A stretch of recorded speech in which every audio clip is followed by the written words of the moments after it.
স্বামী স্ত্রীর সম্পর্ক নষ্ট হয় মেয়েদের তিনটি ভুল করার কারণে। এই ভুল থেকে আমাদেরকে দূরে সরে আসতে হবে, এমনকি তাদের ডিভোর্স হয়ে যায়, তালাক পর্যন্ত চলে যায় এই তিনটি ভুলের কারণে।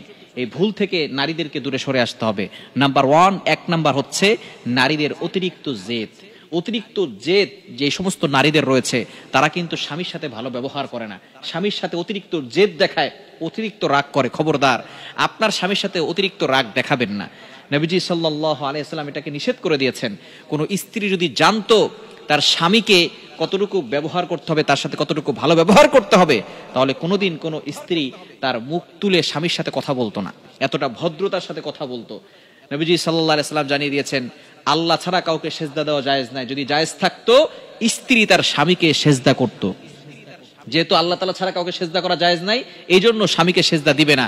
তাহলে একটু চিন্তা করে দেখেন স্বামীকে কতটা শ্রদ্ধা করতে বলা হয়েছে, কতটা আনুগত্য করতে বলা হয়েছে, কতটা খেদমত করতে বলা হয়েছে। এজন্য এক নাম্বার হচ্ছে অতিরিক্ত রাগ, অতিরিক্ত জেদ দেখানো যাবে না। নাম্বার টু, দ্বিতীয় নাম্বার হচ্ছে বেশি বেশি করে স্বামীর সাথে তর্ক করা। অনেক স্ত্রী আছে স্বামীর সাথে তর্ক করে, এটা কখনো করবেন না। স্বামীর সাথে যে সমস্ত স্ত্রীরা ঝগড়া করে, তর্ক করে, স্বামীকে মানসিকভাবে চাপ দেয়, সেই সমস্ত স্ত্রীরা বেশি দিন সংসার করতে পারে না।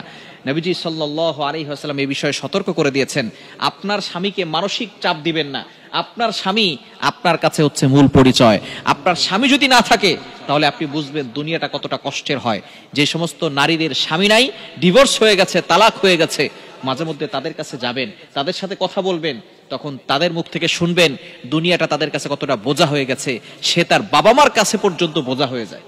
যদি আপনার স্বামী না থাকে আপনার বাবা মার কাছে আপনি বোঝা হয়ে যাবেন। আপনার ভাই বোন তো দূরের কথা, বাবা মা যারা আপনাকে লালন পালন করেছে, যেই মা আপনাকে পেটে ধরেছে, সেই মা পর্যন্ত আপনাকে দূর দূর করে তাড়িয়ে দিবে।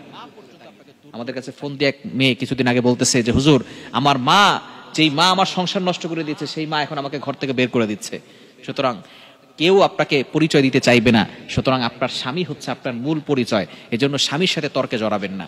এবং তিন নাম্বার হচ্ছে খুবই গুরুত্বপূর্ণ, সেটা হচ্ছে বাবার বাড়ির কুপরামর্শে মেয়ে যদি চলে তাহলে ওই সংসার বেশি দিন টিকে না। মা অনেক সময় উল্টাপাল্টা বুদ্ধি দেয়, খবরদার, আপনার স্বামী আগে, এরপরে মা যদি উল্টাপাল্টা বুদ্ধি দেয় তাহলে মার কোনো কুপরামর্শ আপনি নেবেন না, তাহলে কিন্তু সংসার বেশি দিন টিকবে না। এই বিষয়ে আমাদেরকে সবসময় সতর্ক থাকতে হবে। প্রত্যেকটা নারীকে এই বিষয়গুলো জানতে হবে, যাতে করে তার স্বামীর সাথে ভালো ব্যবহার করে, উত্তম ব্যবহার করে। স্বামী খারাপ হতে পারে, কিন্তু আপনার স্বামী তো ফেরাউনের মতো খারাপ না।